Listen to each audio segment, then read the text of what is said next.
সুপ্রিয় শিক্ষার্থীবৃন্দ, কেমন আছো তোমরা? আমি ভালো আছি।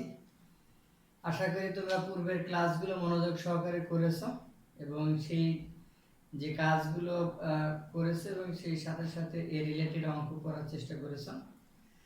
আজকে আমরা গতদিন আমরা সরল দোলক সম্পর্কে জেনেছিলাম। আজকে আমরা সরল দোলকের ব্যবহার সম্পর্কে জানব। মূলত সরল দোলকের ব্যবহার, তিনটি ব্যবহার নিয়ে আমরা এখানে কথা বলবো। এক হচ্ছে সরল দোলকের সাহায্য কোনো স্থানের অভিকর্ষ ত্বরণ নির্ণয় করা। 2 নম্বর হচ্ছে সরল দোলকের সাহায্য পাহাড়ের উচ্চতা বা কোনো স্থানের উচ্চতা নির্ণয় করা, কোনো বিল্ডিং এর উচ্চতা নির্ণয় করা। 3 নম্বর হচ্ছে সরল দোলকের সাহায্য সময় নির্ণয় করা। তো প্রথমেই আমরা চলে যাই সরল দোলকের সাহায্য অভিকর্ষ ত্বরণ জি এর মান নির্ণয় করা। তো এটা তোমাদের প্র্যাকটিক্যালি নবম দশমে করেছো, যদিও করার কথা, কলেজে হয়তো এটা করানো হবে না, কিন্তু নবম দশমে এটা করার কথা। তারপর আমি বলতেছি, খেয়াল করো। গতদিন তোমরা এই সমীকরণটা সম্পর্কে তোমরা সবাই জেনেছো। এই সমীকরণটা সবাই গতদিন আমরা এটা সমীকরণটা প্রতিপাদন করে দেখিয়েছিলাম, তাই না? এখানে টি হচ্ছে কি সরল দোলকের যদি একটা পূর্ণ দোলন দেয়, এই তো সরল দোলক, খেয়াল করো, এই তো একটা সরল দোলক, তাই না? এই সরল দোলক এই স্থান থেকে শুরু করে গিয়ে আবার ফিরে আসতে যে সময় নেয় আর কি, এখান থেকে যাত্রা শুরু করে পূর্ণ একটা দোলন দিয়ে যে সময় নেয় সেটাকে আমরা বলবো কি পর্যায়কাল।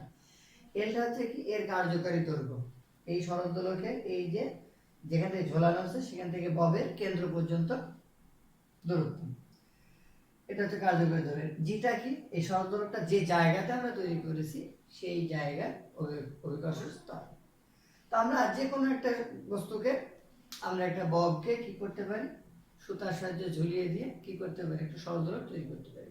তো মনে করো তুমি তোমার ক্লাসরুমে একটা সরল দোলক তৈরি করছো।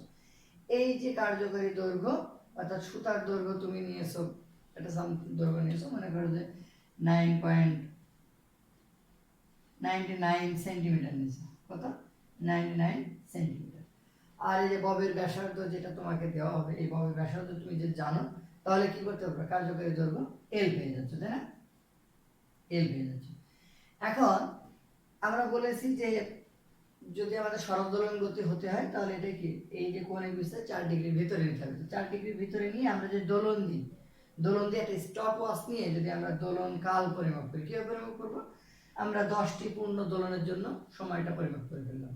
যে মনে করো যে 10টি পূর্ণ দোলনের জন্য সময় লাগলো আমার 20 পয়েন্ট, মানে প্রথমে 21 সেকেন্ড। আরেকবার আমরা আবারও 10টি পূর্ণ দোলন নিলাম, তার জন্য মনে করো যে সময় লাগলো 20 সেকেন্ড। তারপরে আমি আবারও 10টি পূর্ণ দোলন নিলাম, সেক্ষেত্রে সময় লাগলো মনে করো যে 90 সেকেন্ড। এখন দেখো কয়টি, তাহলে আমরা এই সময়টা টোটাল করতে, এটা 10টি দোলনের জন্য, এটা 10টি দোলনের জন্য, এটা 10টি দোলনের জন্য, তাহলে 30টি দোলনের জন্য আমাদের সময় হচ্ছে এটা। কয়টা যোগ করলে 60। তাহলে 30 দিয়ে যদি ভাগ করি তাহলে কত হচ্ছে? 2 সেকেন্ড। তাহলে দেখো আমরা এই যে দোলনকালটা পেয়ে গেলাম। এখন সবসময় যে 2 সেকেন্ড হবে বা যেটা আমরা পরিমাপ করে দেখব দিয়ে দোলনকাল পেয়ে গেলাম। দোলনকাল পেয়েছি, এল পেয়েছি, পায়ের মান জানো, তাহলে কি জি বের নির্ণয় করা যাবে? আমরা এভাবে কি করব, অভিকর্ষ ত্বরণ জি এর মানটা নির্ণয় করব। এরপর তাহলে অভিকর্ষ ত্বরণের ক্ষেত্রে আমরা এটা বের করলাম। এবার দ্বিতীয় কেস যেটি, সেটা হচ্ছে পাহাড়ের উচ্চতা নির্ণয়। কি পাহাড়ের উচ্চতা নির্ণয়? মনে করো এই হচ্ছে আমাদের পৃথিবী পৃষ্ঠ, ঠিক আছে? পৃথিবী পৃষ্ঠ থেকে এরকম একটা পাহাড় আছে। এই পৃথিবীর ব্যাসার্ধ হচ্ছে আর, এই পাহাড়ের উচ্চতাটা ধরলাম কত, এইচ। পৃথিবী পৃষ্ঠের উপরে অভিকর্ষ ত্বরণ যেটা, সেটা হচ্ছে জি। এই পাহাড়ের উচ্চতায় অভিকর্ষ ত্বরণ যেটা, সেটাকে আমরা বললাম কি জি প্রাইম। পৃথিবী পৃষ্ঠের উপরে কত, জি, আর পৃথিবী পৃষ্ঠের উপর থেকে এইচ উচ্চতায়, সেটা কি জি প্রাইম। তাহলে তোমরা এই যে পৃথিবী পৃষ্ঠের উপরে যে অভিকর্ষ ত্বরণ, তার সমীকরণটা তোমরা জানো, কি বলো তো? তার সমীকরণটা জানা আছে, g gm/r²। এই mটা কি পৃথিবীর ভর, mটা কি পৃথিবীর ভর, rটা কি পৃথিবীর ব্যাসার্ধ, gটা হচ্ছে বিশ্বজনীন ধ্রুবক। একইভাবে এই যে পৃথিবী পৃষ্ঠ থেকে এই উচ্চতায় অভিকর্ষ ত্বরণ অর্থাৎ পৃথিবীর বাইরে কোনো বিন্দুতে অভিকর্ষ ত্বরণ, তার সমীকরণটা জি প্রাইম ইকুয়াল টু কি বলতো, gm by r plus h whole square. এটা আমরা জানি। এখান থেকে আমি একটু মুছে দিচ্ছি এদিকটা।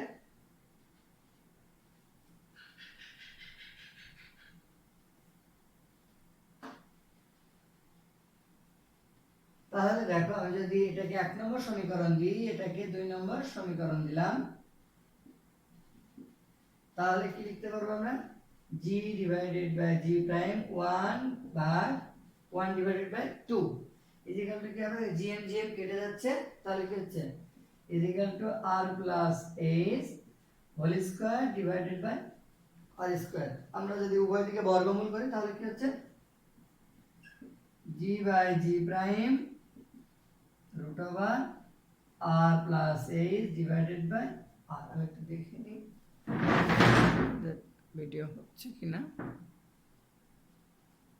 আচ্ছা, তাহলে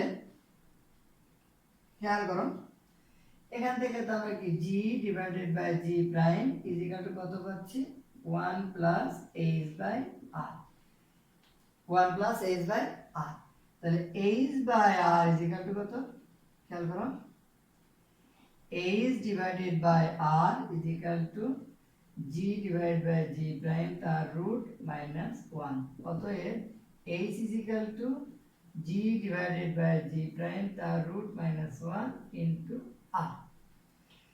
এখন কথা হচ্ছে আমরা এই সমীকরণ দিয়ে অভিকর্ষ ত্বরণ যদি আমরা জানতে পারি তাহলে কি করতে পারবো, ওই পাহাড়ের উচ্চতা নির্ণয় করতে পারবো।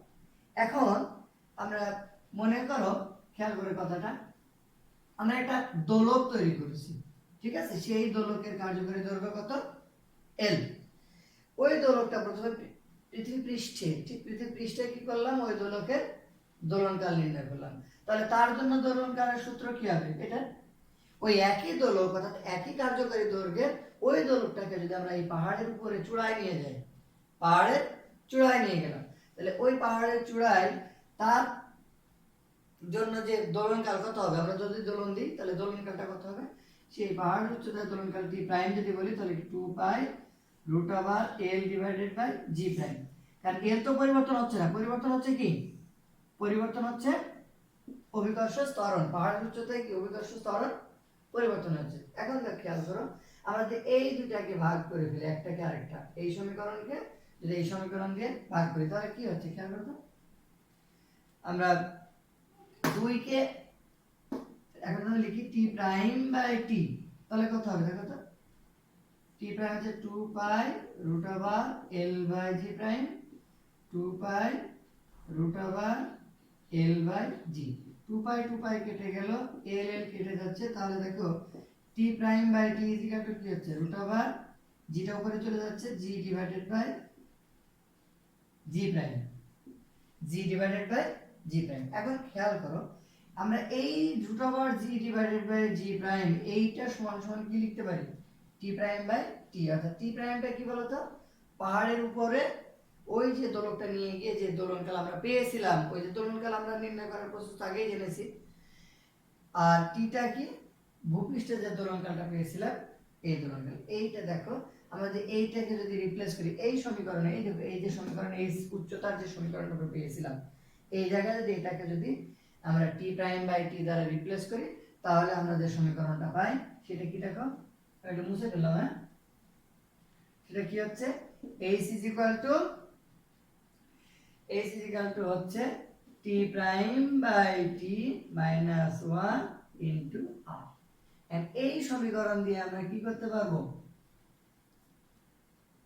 পাহাড়ের উচ্চতা নির্ণয় করতে পারবো। এবং সেটা করার জন্য আমাদের কি করতে হবে, পৃথিবীর ব্যাসার্ধ জানা লাগবে। পৃথিবীর ব্যাসার্ধ তোমরা জানো 6400 কিলোমিটার, 6400 কিলোমিটার। আর টি প্রাইমটা কি, আর টিটা কি, টিটা হচ্ছে ওই যে দোলক আমরা সেকেন্ড দোলকটা তৈরি করেছিলাম, সরি যে দোলকটা তৈরি করেছিলাম সেই দোলকটা পৃথিবী পৃষ্ঠে তার দোলনকাল যেটা নির্ণয় করা হয়েছে সেই দোলনকাল।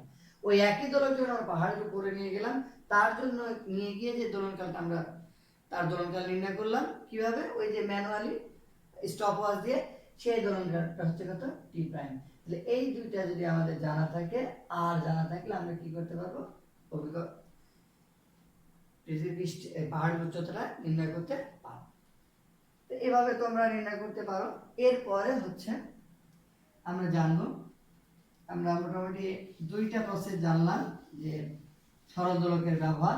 এরপরে আমরা জানবো সেকেন্ড দোলক। প্রথমে আমরা 3 নম্বর হচ্ছে সরল দোলকের সাহায্যে সময় নির্ণয়। সেটা জানার আগে আমাদের জানা লাগবে কি, সেকেন্ড দোলক। কি জানা লাগবে, সেকেন্ড দোলক। আমরা যে সরল দোলকের ক্ষেত্রে যে দোলনকালের সূত্র পেয়েছিলাম কত, 2 pi √L by g. 2 pi t is equal to 2 pi √L by g. এটা হচ্ছে সরল দোলকের দোলনকালের সমীকরণ। এখন একটা সরল দোলক বা যে দোলকের দোলনকাল 2 সেকেন্ড, তার সেই দোলকটাকে আমরা বলবো কি, সেকেন্ড দোলক। তাহলে তোমাকে যদি এখন যদি বলা যায় যে সেকেন্ড দোলক কি, সেকেন্ড দোলক লিখে নাও, যে দোলকের দোলনকাল 2 সেকেন্ড তাকে আমরা বলবো কি, সেকেন্ড দোলক। তাহলে টি ইজ ইকুয়াল টু কত, 2। টি ইজ ইকুয়াল টু কত, 2। এরকম।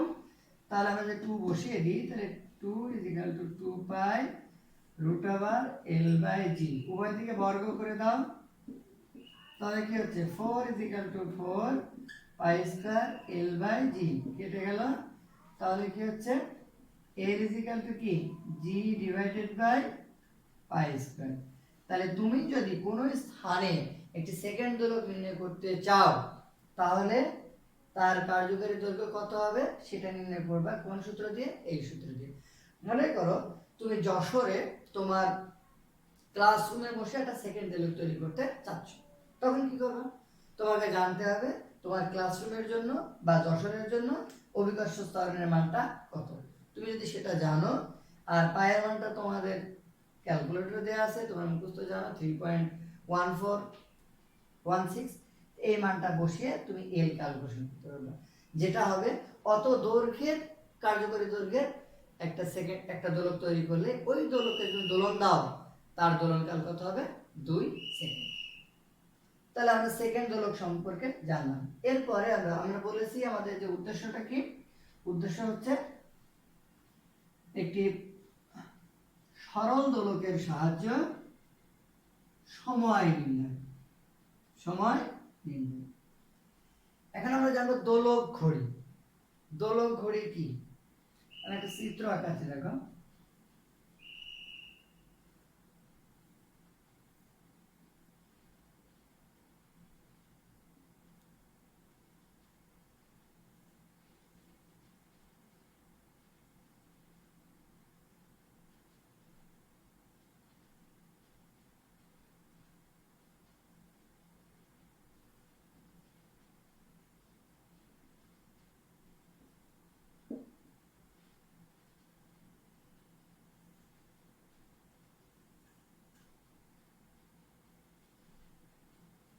তোমরা এরকম একটা ঘড়ি সবাই দেখে থাকবে, দেখবে যে পুরনো কোনো স্থাপনায়, অর্থাৎ মনে করো কোনো জমিদার বাড়িতে যদি তোমরা যাও, কিংবা তোমাদের দীর্ঘদিনের অনেক পুরনো মসজিদে এই ধরনের ঘড়ি তোমরা দেখে থাকবে। এই ঘড়িতে দেখো এরকম একটা, এই যে একটা ঘন্টার কাঁটা থাকে, মিনিটের কাঁটা থাকে, আরেকটা একটা দোলক থাকে যেটা প্রতিনিয়ত দুলতে থাকে।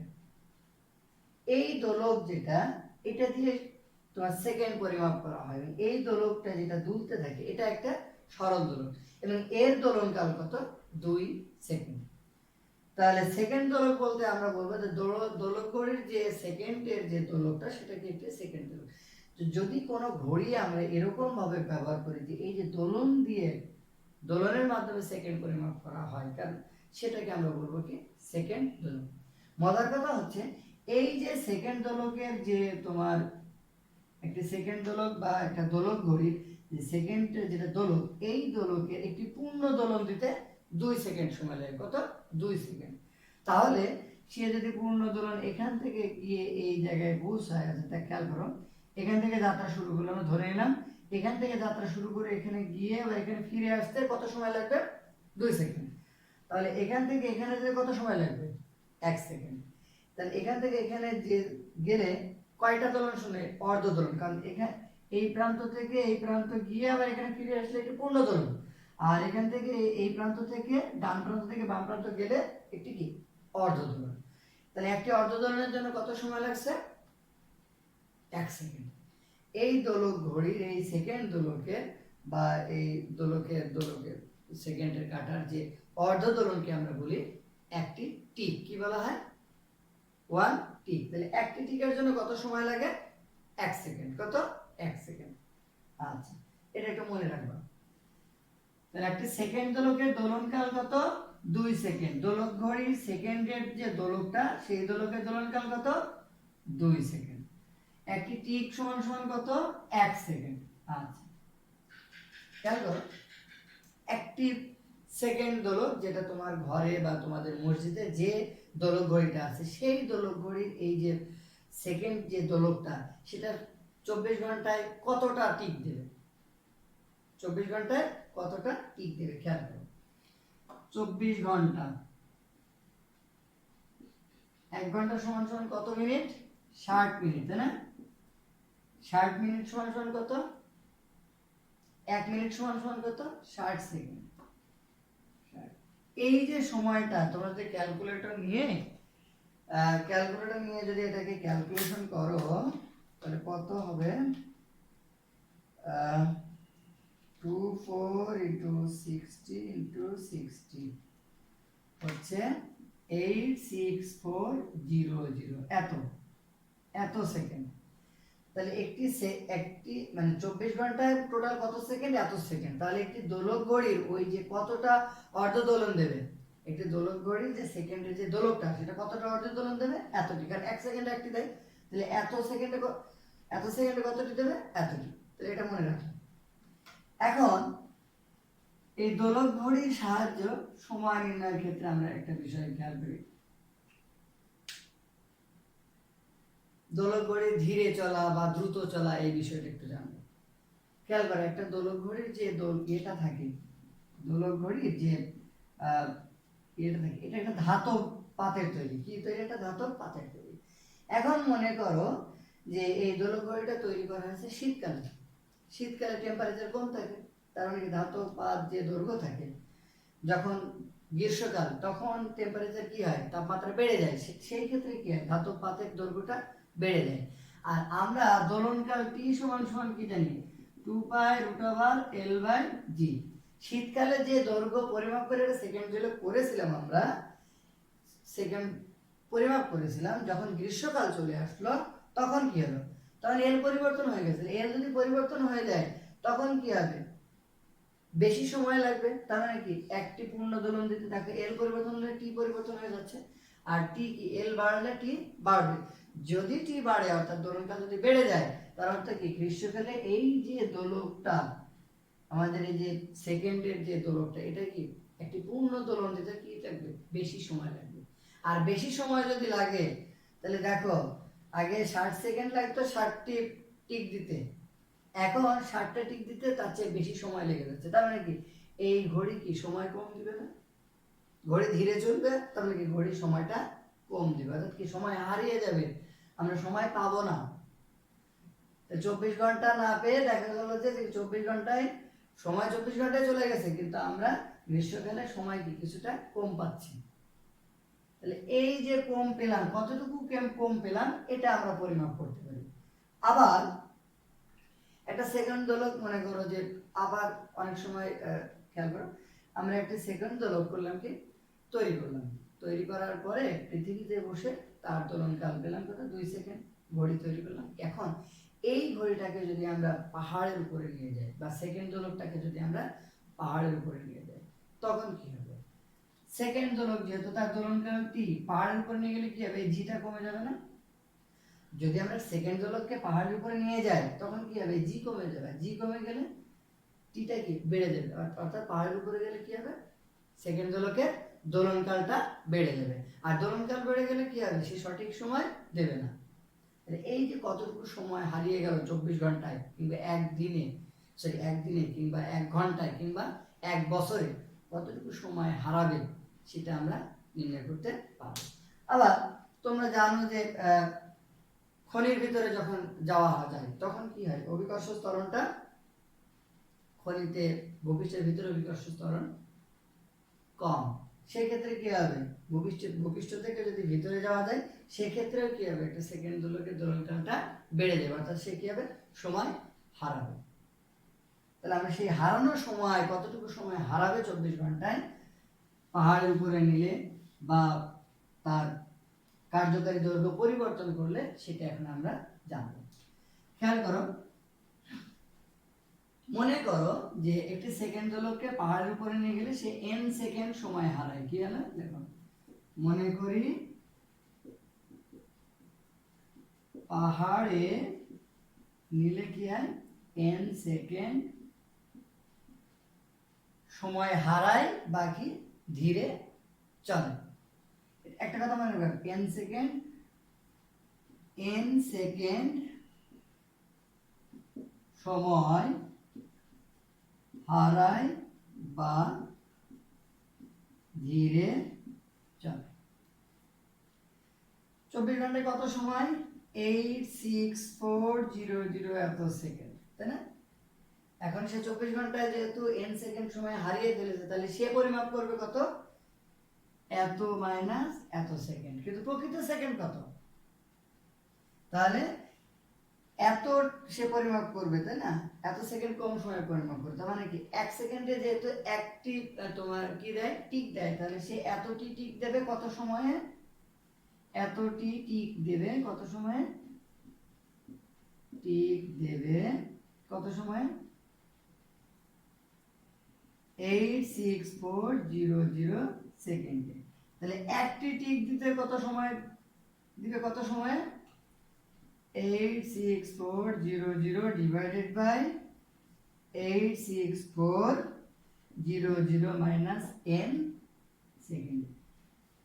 এখন দুইটি টিক, কারণ একটি পূর্ণ দোলন দিলে কত, পূর্ণ দোলন দিলে দুইটি টিক হয়, তাহলে দুইটি টিক দিতে কত সময় নেবে সে, তাহলে 2 দিয়ে গুণ করবে, 86400 মাইনাস n ইন্টু 2, তাহলে সে দুইটি টিক দিতে কত সময় নেবে, এত সময়। তাহলে দুইটি টিকের প্রয়োজনীয় সময় কি একটি দোলনকাল, তাহলে তার পরিবর্তিত দোলনকাল কত হবে, 86400 গণিত 2 ডিভাইডেড বাই 86400 মাইনাস 10। এই সূত্রটা দিয়ে আমরা কি করতে পারবো, একটি সেকেন্ড দোলক পাহাড়ে নিয়ে গেলে কত সময় হারাবে সেটা আমরা নির্ণয় করতে পারবো। এখন যদি পাহাড়ে নিয়ে গেলে তো আমরা সঠিক সময় নির্ণয় করতে পারছি না, কিন্তু যখনই আমরা পারবো যে এই পাহাড়ে গিয়ে যখন দোলনকাল নির্ণয় করে ফেলবো, তখন আমরা n এর মান যখন নির্ণয় করতে পারবো, তখনই কি আমরা কত সময় কম পরিমাপ করেছি সেটা আমরা নির্ণয় করতে পারবো। আর যখন ওইটা নির্ণয় করতে পারবো তখন আমরা বলতে পারবো হ্যাঁ আমরা এখন প্রকৃত সময় ওইটা যোগ করে দিয়ে বা বিয়োগ করে দিয়ে আমরা কি করতে পারবো, প্রকৃত সময়টা নির্ণয় করতে পারবো। তাহলে সেকেন্ড দোলকের সাহায্যে বা দোলকের সাহায্যে যে প্রকৃত সময় বা সঠিক সময় নির্ণয় করা যায়, এটা তার একটা।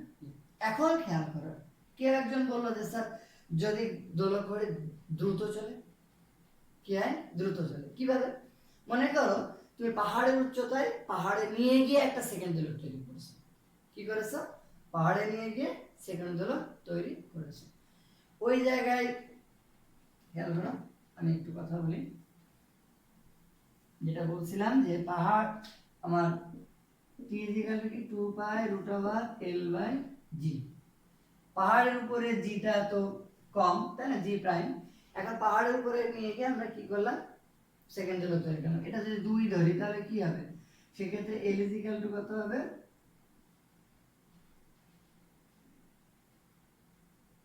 g prime divided by pi square. এই সূত্র দিয়ে আমরা পাহাড়ের উচ্চতায় গিয়ে কি একটা সেকেন্ড দোলক তৈরি করতে পারবো এত কার্যকারী দৈর্ঘ্য নিয়ে। এখন ওই দোলকটাকে, ওই কার্যকারী দৈর্ঘ্যের দোলকটাকে যদি আমরা ভূপৃষ্ঠে নিয়ে আসি তখন কি হবে, তখন জি প্রাইম তো আর থাকবে না, কারণ ভূপৃষ্ঠে আসলে জি এর মানটা কি হবে, বেড়ে যাবে। এখানে যে জি ছিল পাহাড়ের উচ্চতায় ভূপৃষ্ঠে আসলে কি হবে, জি এর মানটা বেড়ে যাবে। যখনই বেড়ে যাবে তখন দোলনকাল টি ইকুয়াল টু কি 2 pi root over L by জি। এলটা এখান থেকে পেয়েছি, এল নির্দিষ্ট। জি যখন বেড়ে যাবে তখন কি হবে, টিটা কি হবে, কমে যাবে না?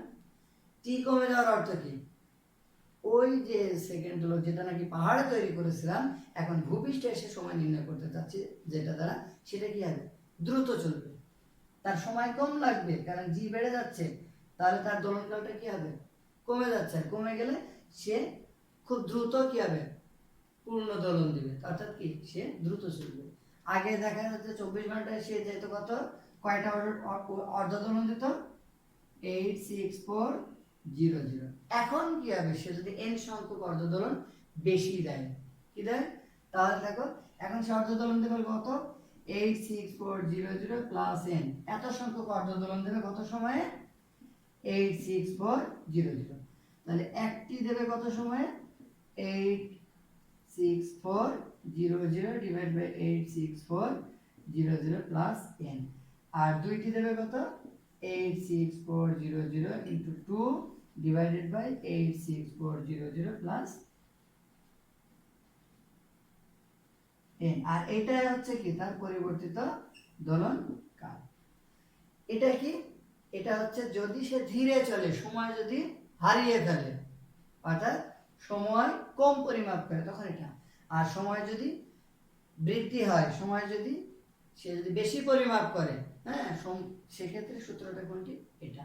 তাহলে একটা সেকেন্ড দোলককে যদি আমরা ভূপৃষ্ঠ থেকে পাহাড়ে নিয়ে যাই তাহলে সে সময় হারিয়ে ফেলে। আবার পাহাড়ের উপরে একটা সেকেন্ড দোলক তৈরি করা হয়েছে, ওই সেকেন্ড দোলকটাকে যদি আমরা ভূপৃষ্ঠের উপরে নিয়ে আসি বা ভূপৃষ্ঠে নিয়ে আসি তখন সে কি হয়, দ্রুত চলে, অর্থাৎ সে বেশি সময় দেয়।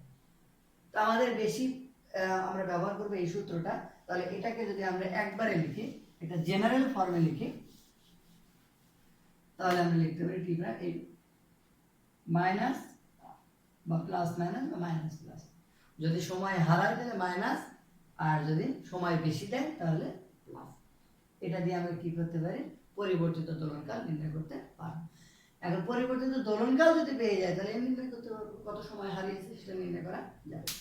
তাহলে এই হচ্ছে আমাদের আজকের ক্লাসে যে আমরা থিওরি পড়লাম এটুকু। এরপরে আমরা করব কি, এখন দুইটা অঙ্ক করার চেষ্টা করব।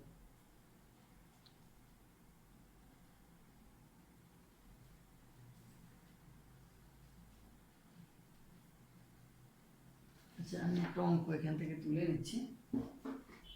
দেখো, একটি সেকেন্ড দোলকের দৈর্ঘ্য তাপের ফলে বৃদ্ধি পেল। আমি বলেছিলাম যে সেকেন্ড দোলকের দৈর্ঘ্য কি হয়, যেহেতু যদি সেটা ধাতব পদার্থে তৈরি হয় তাহলে কি হবে, তাপের ফলে তার দৈর্ঘ্য বৃদ্ধি পেতে পারে। একটা সেকেন্ড দোলকের দৈর্ঘ্য তাপের ফলে বৃদ্ধি পেল, বৃদ্ধি পাওয়ার ফলে ওই যে পরিবর্তিত অবস্থায় তার দোলনকাল হলো কত, 2.01, কত, 2.01। তাহলে দোলকটি 24 ঘন্টায় কত সময় হারাবে, দোলকটি 24 ঘন্টায় কত সময় হারাবে। এটা হচ্ছে কি পরিবর্তিত দোলনকাল, তাহলে এটা কি টি প্রাইম, এটা কি টি প্রাইম। তাহলে আমরা ধরে নিলাম যে দোলকটি 24 ঘন্টায় n সংখ্যক কি হবে, n সেকেন্ড সময় হারায়, কি হলো, n সেকেন্ড সময় হারায়। তাহলে আমাদেরকে এখন নির্ণয় করতে হবে n এর মানটা কত। বলা হয়েছে যে আমি উদ্দীপকটা আবারও বলছি যে একটি সেকেন্ড দোলকের তাপের ফলে তার কার্যকারী দৈর্ঘ্য বৃদ্ধি পেল, এই বৃদ্ধি পাওয়ার ফলে ওই সেকেন্ড দোলকের দোলনকাল হলো কত, 2.01 সেকেন্ড। তাহলে 24 ঘন্টায় ওই সেকেন্ড দোলকটি কত সময় হারাবে সেটা আমরা নির্ণয় করতে হবে। টি প্রাইম সমান সমান কি পেয়েছি বলতো, 86400 into 2 divided by 86400 minus n। টি প্রাইমটা পেয়েছি কত, টি প্রাইমটা এত, তাহলে বসিয়ে দাও 2.01। এখান থেকে n এর মানটা নির্ণয় করলে হয়ে যাচ্ছে, ক্যালকুলেশন করবা করে n এর মানটা নির্ণয় করবা। যত হবে তত সেকেন্ড কি হবে 24 ঘন্টায় সময় হারাবে। এখন তোমাদেরকে বলা হয় আমি 24 ঘন্টা দিয়ে ক্যালকুলেশন করছি, এখন তোমাদেরকে যদি অঙ্কটা দেওয়া হয় যে 1 ঘন্টায় কত সময় হারাবে, যদি বলা হয় 1 ঘন্টায় কত সময় হবে, তখন এই যে 24 ঘন্টা এই সূত্রটা 1 ঘন্টার জন্য এই সূত্রটা আমরা কি লিখব, তখন টি প্রাইমের জন্য টি প্রাইম ইজ ইকুয়াল টু লিখবা 1 ঘন্টায় কত সেকেন্ড, 1 ঘন্টায় 60 মিনিট 60 আর প্রতি মিনিট সমান 60 সেকেন্ড, তাহলে কি 3600 সেকেন্ড ইনটু 2 এই 3600 মাইনাস n, যদি 1 ঘন্টায় যদি n সেকেন্ড সময় হারায় তখন তোমরা এই সূত্রটা ব্যবহার করতে পারবে। এখন তোমাকে বলো 5 ঘন্টায়, যদি বলা হয় 5 ঘন্টায় কত সময় হারাবে, তখন তুমি এই সময়টা কি 5 ঘন্টাকে সেকেন্ডে রূপান্তরিত করবে। 1 ঘন্টা সমান 3600 সেকেন্ড, সুতরাং এর সাথে 5 গুণ করে দাও, দিয়ে এখানে এই জায়গায় বসিয়ে দিলে হয়ে যাবে। ঠিক আছে, এটা গেল। এরপরে আমরা পাহাড়ের ক্ষেত্রে বলেছি, এখন আমরা একটা অঙ্ক করব, আমি উদ্দীপকটা তুলে দিচ্ছি। দেখো, একটি সেকেন্ড দোলকে পাহাড়ের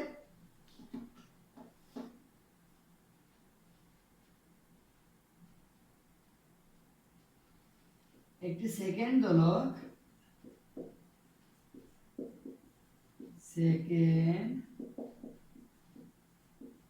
দোলক পাহাড়ের পাদদেশে সঠিক সময় দেয়, কিন্তু পাহাড়ের উপর নিয়ে গেলে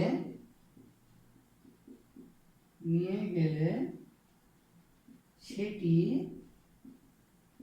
ঘন্টায় 30 সেকেন্ড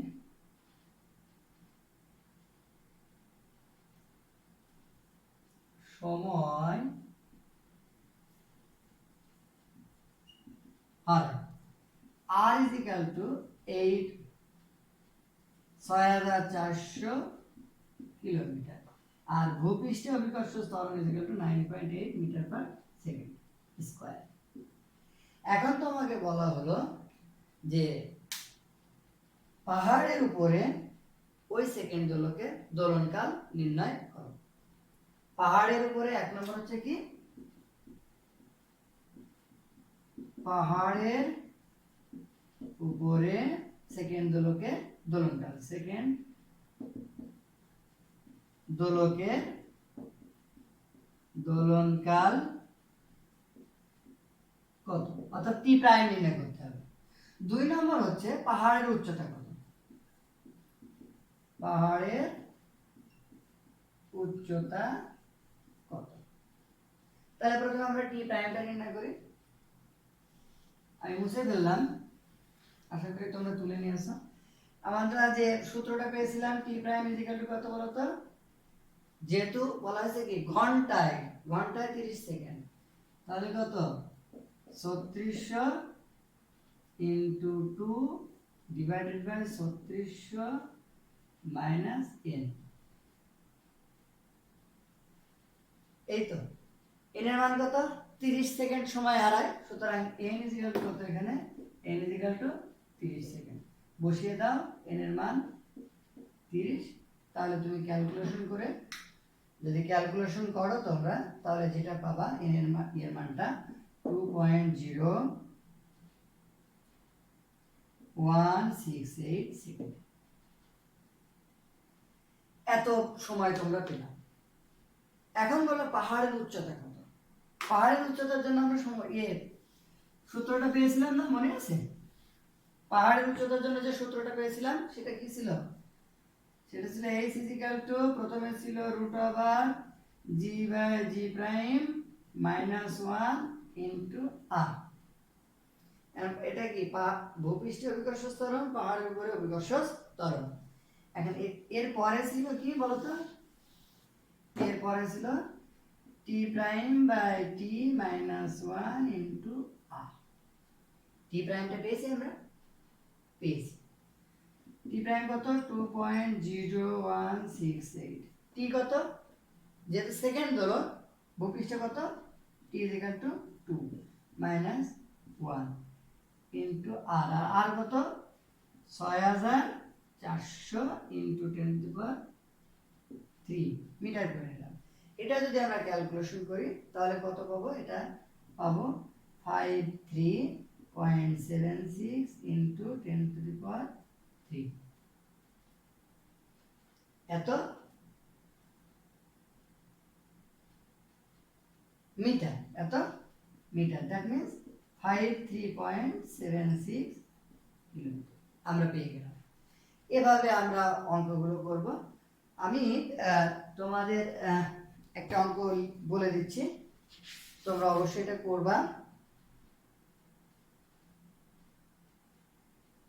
আমি তুলে দিচ্ছি, অঙ্কটা করবা এবং এরকম অঙ্ক 2019 সালে এসছে। আমি বলতেছি 2019 সালের আমি অঙ্কগুলো বলে দিচ্ছি। তোমরা বরিশাল বোর্ড 2019, সিলেট বোর্ড 2019, এরপর ঢাকা বোর্ড 2017 এই অঙ্কগুলো সবাই করবা। তাহলে আমি অঙ্কগুলো যে হোমওয়ার্কগুলো দিচ্ছি সেটা লিখে নাও। এক নম্বর হচ্ছে বরিশাল বোর্ড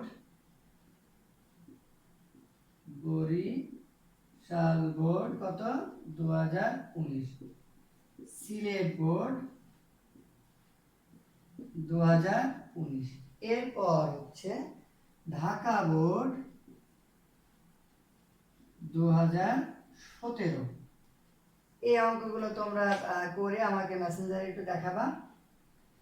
আরো একটা অঙ্ক আমি দিচ্ছি।